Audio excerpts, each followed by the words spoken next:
அனைவருக்கும் வணக்கம் நண்பர்களே. Welcome to Indian farmer Prabhu YouTube channel. நம்ம பந்தல் சாகுபடி முறையில் புடலங்காய் நடவு செஞ்சு அறுவடை பண்ணிட்டு இருக்க நண்பர்களே. இப்போ 3 அறுவடை பண்ணியிருக்கோம். இந்த நேரத்தில் நம்ம தோட்டத்தில் வந்து களைகள் அதிகமான அளவுக்கு இருந்தது. இந்த களைகளை எப்படி ஒழிக்கலான்றதுக்காக நம்ம யோசனை பண்ணிட்டு இருந்தோம். ஆட்களை நம்ம கூட்டு பார்த்துருந்தோம். ஆட்கள் வரல. ஏன்னாக்கா நம்ம பகுதிகளில் வந்து நடவு வேலை நடந்துட்டு இருக்கு. அதனால் வந்து நடவு வேலைக்கு கும்பலாக ஆட்கள் போயிடுறாங்க. நம்ம தோட்டத்துக்கு வந்து ஆட்கள் வந்து வேலை செய்யறதுக்கு வரல. இப்போ அடுத்ததாக இருக்கக்கூடிய ஆப்ஷன் வந்து நமக்கு களைக்கொல்லிகளை பயன்படுத்துறது. களைக்கொல்லிகளை பயன்படுத்தினா நம்ம என்ன பிரச்சனையை சந்திப்போனா, நம்மளுடைய நிலங்கள் வந்து 10 நாட்களுக்கு மேலே இருக்கக்கூடிய பிஞ்சுகளை தாண்டி வேறு கொடிகள் ஓடாது. அதே போல் வந்து நம்ம வேர்கள் வந்து நிலத்தில் முழுமையாக இருக்கிறதுனால அந்த வேர்களில் களைக்கொல்லிகள் படுத்துனா செடிகள் ஆட்டோமேட்டிக்காக வந்து பழுக்க ஆரம்பிக்கும். காய்கள் பிஞ்சுக்கு வைக்காது, கொடிகள் ஓடாது. இந்த மாதிரியான பிரச்சனைகளை 10 நாட்களுக்கு பிறகு நம்ம சந்திக்க வேண்டியது இருக்கின்றதுனால நம்ம களைக்கொல்லிகளை பயன்படுத்த கிடையாது. களைக்கொல்லிகளை பயன்படுத்த நம்மளுடைய நிலம் வந்து பொதுவாக பாதிக்கப்படுன்றதுனால நம்ம களைக்கொல்லிகளை பயன்படுத்தாமல் விவசாயம் பண்ணுறோம். மூன்றாவதாக இருக்கக்கூடிய ஆப்ஷன் வந்து இந்த பவர் வீடரை கொண்டு நம்ம உழவு ஓட்டியிருக்கோம். நீங்கள் பார்த்தீங்கன்னா தெரியும், பவர் வீடரில் உழவுகளை ஓட்டி களைகளை அகற்றிருக்கோம். மேற்கொண்டு இந்த பெட்டுகள் ஓரமாக 1-2 பில்கள் இருக்குது. இந்த பில்களை நாமளே பிடிங்கலான்னு விட்டுட்டோம். இந்த மாதிரி ஓட்டும் போது நம்ம இதுலேயும் ஒரு பிரச்சனையை சந்திப்போம். அதாவது என்னென்னாக்கா, நமக்கு அந்த உழவு ஓட்டும் பொழுது இந்த செடிகளுடைய வேர்கள் நமக்கு வந்து நடுப்பகுதி வரைக்கும் வந்திருக்கும். அப்போ வந்து என்ன ஆகுன்னா, அந்த வேர்கள் வந்து அறுப்பட ஆரம்பிக்கும். இந்த மாதிரி அறுப்படும் பொழுது ஒரு 10 நாட்களுக்கு நமக்கு காய்கள் பெரும் அளவுக்கு வைக்காது, கொடிகளும் ஓட்டம் இருக்காது. ஆனால் 10 நாட்களுக்கு பிறகு நல்ல ஒரு டெவலப்மெண்ட்டான அளவுக்கு கொடிகளும் ஓடும், பிஞ்சுகளும் நல்லா காய்கள் காய்க்கின்றதுனால நம்ம தோட்டத்தில் இன்றைக்கி முழுமையான அளவுக்கு உழவுகள் ஓட்டி நம்ம களைகளை அகற்றியிருக்கோம். ரொம்ப வந்து மனசு கஷ்டமாக இருந்தது. உழவு நம்ம ஆட்டோமேட்டிக்காக வந்து காய்களை அறுவடை பண்ண ஆரம்பித்தால உழவுகளை ஓட்டி களைகளை அகற்றத்தை நம்ம நிறுத்திடுவோம். ஆட்கள் எவ்வளவு செலவானாலும் கிட்டத்தட்ட நம்ம இன்றைக்கி உழவு ஓட்டினதுக்கு 500 ரூபாய்க்கு பெட்ரோல் செலவாச்சு. ஆனால் அந்த 500 ரூபாய் கூட பார்க்காம 5000 6000 ஆனால் கூட பரவாயில்லன்னு நம்ம களைகளை ஆட்களை வச்சு அகற்றுவோம். ஏன்னாக்கா செடிகள் வந்து இந்த சரியான நேரத்தில் காய்கள் காய்க்கிறத நிறுத்தாமல் இருக்கணுன்றதுக்காக இந்த மாதிரியான முயற்சிகளை நம்ம தொடர்ச்சியாக செஞ்சுட்டு இருந்தோம். ஆனால் இன்றைக்கி ஆட்களும் இல்லை.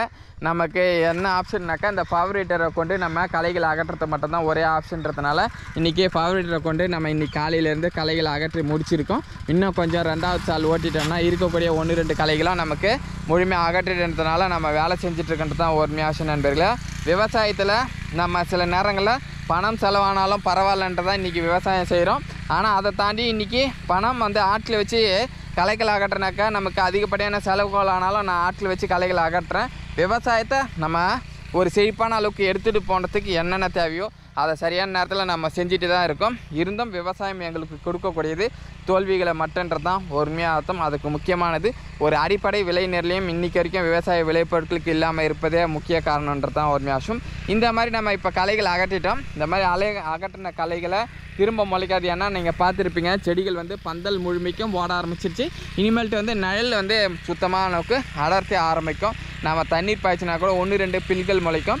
நம்ம களைகள் அதிகமாக ஆயிடுச்சுன்னா என்ன பிரச்சனையை நம்ம சந்திப்போம்னா, இந்த வேர்களுடைய வளர்ச்சி நல்லா ஃப்ரீயாக இருந்தால் மட்டும்தான் நமக்கு செடிகளும் நல்லா ஓடும். அதே போல் வந்து நமக்கு காய்களும் கொடுக்கன்றது தான் உண்மையாகும். அந்த மாதிரி இல்லாமல் இருக்கும். இந்த செடிகளுடைய வேரும் இந்த களைகளுடைய வேரும் வந்து ஒன்றா பின்னி பிணைஞ்சிருச்சுன்னா வேர்களுடைய வளர்ச்சி இல்லாமல் நமக்கு காய்கள் நெடுநாட்களுக்கு காய்க்காது. இந்த புடலங்காய்களை பொறுத்த வரைக்கும் நமக்கு ஒரு 90 நாட்களுக்கு நம்ம காய்கள் காய்க ஆரம்பிச்சாலே காய்கள் அறுவடை பண்ணக்கூடிய ஒரு ரகங்கள் சுரைக்காய், புடலங்காய். பீர்க்கங்காய்களை பொறுத்த வரைக்கும் ரொம்ப நாட்களுக்கு வராது. ஒரு மாதத்திலே வந்து அறுவடை பண்ண ஆரம்பித்தோன்னா ஒரு 40-50 நாட்களில் அந்த செடிகள் முடிஞ்சிடும். அதனால் அதில் களைகளை அந்த அளவுக்கு ஸ்ட்ரெயின் பண்ணி அகற்ற வேண்டிய அவசியம் கிடையாது. ஆனால் அந்த புடலங்காய்களை பொறுத்த வரைக்கும் நெடுநாள் பயிர்ன்றதுனால நம்ம அதை களைகள் இல்லாமல் இருந்தால் மட்டும்தான் விவசாயத்தில் வெற்றி அடைய முடியுன்றது தான் உண்மையாகும். இந்த களைகளை நிறைய நண்பர்கள் இன்றைக்கும் களைக்கொல்லிகளை பயன்படுத்தி விவசாயம் பண்ணுறாங்க. தயவு செஞ்சு களைக்கொல்லிகளை பயன்படுத்தினா நம்மளுடைய விளைச்சலை பாதிக்கும். களைகளை நம்ம எப்படி கையாளன்றதை பொறுத்து தான் நம்மளுடைய நிலம் நம்மக்கிட்ட இருக்குன்றது தான் உண்மையாகும். யாருக்கெல்லாம் விவசாயம் பிடிக்குமோ ஒரு ஷேர் மட்டும் பண்ணுங்கள். இன்றைக்கும் களைக்கொல்லிகள் இல்லாமல் விவசாயம் பண்ணக்கூடிய ஒரு விவசாயி பக்கத்து தோட்டத்துலேருந்து வரக்கூடிய களைக்கொல்லினால் நாங்களும் சேர்த்து பாதிக்கப்படுறோன்றது தான் உண்மையாகும்.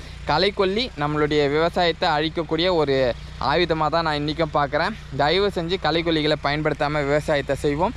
களைக்கொல்லி இல்லாத விவசாயம் வளர்ச்சியை நோக்கி பயணிக்கும் ஒரு ஆயுதம்ன்றது தான் உண்மையாகும். இன்றைக்கி நம்மளுடைய தோட்டத்தில் இந்த களைகளை அகற்றுறதுக்கு நம்ம எவ்வளோ கஷ்டங்களை பட்டு இன்றைக்கி அந்த களைகளை அகற்றுறோம். அதில் எளிமையான முறையில் அகற்றுறோன்னா நாமளும் களைக்கொல்லிகளை பயன்படுத்தி விவசாயம் செய்யலாம். நாம் செய்யக்கூடிய இந்த விவசாயத்தில் காசு அதிகமானாலும் ஆட்களுடைய செலவுகள் அதிகமானாலும் பரவாயில்லைன்றதுக்காக தான் இந்த மாதிரியான விவசாயங்களை நாம் செஞ்சிடும். இதே களைக்கொல்லிகளை நம்ம பயன்படுத்துகிறதா இருந்தால் 1 மணி நேரத்தில் நம்ம ஸ்ப்ரே பண்ணிவிட்டு போயிட்டே இருக்கலாம். ஆனால் அந்த மாதிரியான விவசாயம் நமக்கு தோதுப்பட்டு வராதுன்ற ஒரு காரணத்தினாலேயே நம்ம இந்த மாதிரியான விவசாயங்களை செஞ்சுருக்கோம். எங்களுடைய விவசாயம் உங்களுக்கு பிடிச்சிருந்தா ஒரு லைக் ஷேர் பண்ணுங்கள். விவசாயம் காப்போம். நன்றி வணக்கம் நண்பர்களே. விவசாயம் பிடிச்சவங்க நம்ம சேனலுக்கும் ஒரு ஆதரவு கொடுங்க. நன்றி வணக்கம் நண்பர்களே. உங்களுடைய ஆதரவு எங்களுடைய விவசாயத்தை வளர்க்கும்.